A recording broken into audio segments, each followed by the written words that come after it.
And I've done it. 51,000 population by year 88. Hell yeah. And welcome back to the Formicary, the site of my record-setting 51,000 population city. I'd hoped to re-record this, but the game is running so glitchy that I can't record multiple scenes and then stitch them together, so we'll just have to reuse old footage. Alright, let's review some of the numbers that we've got going on, and some of the decisions I made and things I might do differently. Our population numbers are doing pretty well. I have occasionally used slaves and turned them into plebeians. There's just a few of them left around. And we haven't really relied on the prisoner to plebeian pipeline a whole lot. To my surprise, the Garthemi are just such prolific breeders that we really shot up to 51,000 pretty quick. Excess is looking solid. One thing is I'm not making enough fish on the world map for my realms, so this is a bit low. But just importing booze has worked out pretty well.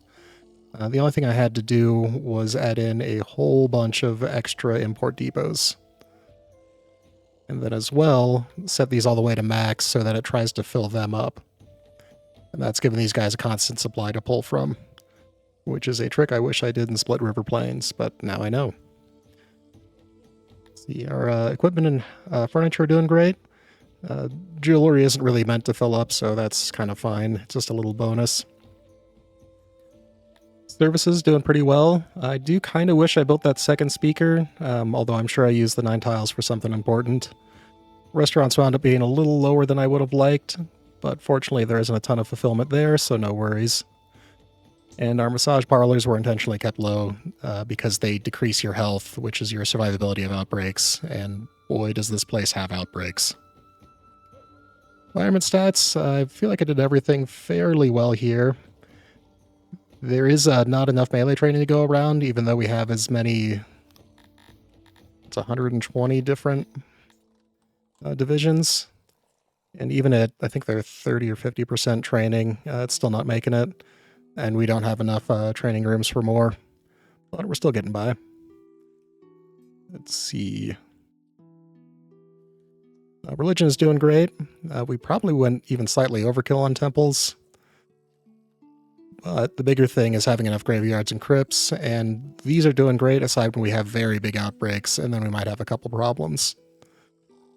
On the occupation front, they're definitely not very happy about their jobs, because, you know, they're not doing Garthemi things, aside from working in the hatcheries. And the rest of these guys just work in admin and logistics, which is not their ideal.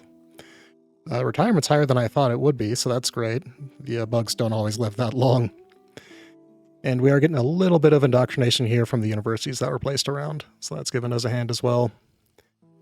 And finally for government, all looking pretty good, except for the stocks, really. There's more of these built around. I think they might just not be near enough to the dungeons to really do their work.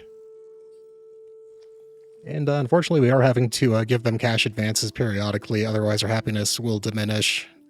I think not to the point that they're going to revolt, but it gets lower than I'm comfortable with. And that's just a matter of having more population than our fulfillment allows. And really, I think even if fulfillment were maxed out, it still wouldn't be enough for this amount of population. Let's see, let's talk some other numbers and go into the trade front. We are buying all of our manufactured goods. So we're spending 11 million on trade a day, and 2 of that going into Piva, nearly 5 million into Shetta. That stuff is pricey. And I think the other big costs are, jewelry is the other big one, and then clothes and a couple others. I know we go through a fair amount of fabric as well to use in our hospitals. Right now we are getting 14 million a day from our taxes. There are no tourists. On research, I really did as little as I could get away with, pretty much just the basics and some upgrades to maintenance and spoilage, since our main storage is meat. Yeah, we have a slew of trade partners. Looks like there's still a few more we could expose ourselves to, but these guys have not run out of stuff for us to buy yet, which I was worrying would be a problem.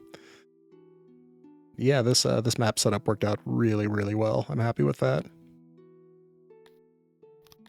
See, we have 215,000 subjects in our realms, 51,000 of our own population.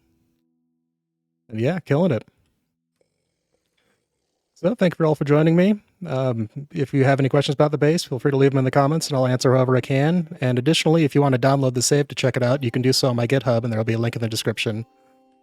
I hope this inspires you to build your own megacity or, just have fun with the game, whatever you like doing. Anyway, cheers y'all. Have a good one and thanks for watching.